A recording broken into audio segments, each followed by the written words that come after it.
கடைசி மூடநம்பிக்கைக்காரன், கடைசி ஜாதி வெறியன், கடைசி மதவெறியன், கடைசி பெண்ணடிமைக்காரன், கடைசியாக மூடநம்பிக்கையோடு சிந்திக்க மறுக்கிறவன் யாராக இருந்தாலும் அவன் மாறுபடியாக அவன் மாற்றுகிற வழியிலே அமைதியாக அறவழியாக பகுத்தறிவு பயனுள்ள பாடமாக சொல்லிக் கொடுப்பதுதான் அங்கே.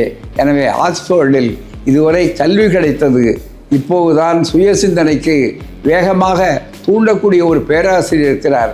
எனவே தமிழகத்தில் முதல் பேராசிரியர் என்று அண்ணாவால் வர்ணிக்கப்பட்ட பெரியார் இப்போது ஆக்ஸ்போர்ட் பல்கலைக்கழகத்துடைய பேராசிரியராகவும் மாற்றப்பட்டிருக்கிறார் நம்முடைய முதல்வரால். முதல்வருக்கு வாழ்த்துக்கள். பெரியாருடைய பயணம் ஒருபோதும் நிற்காது.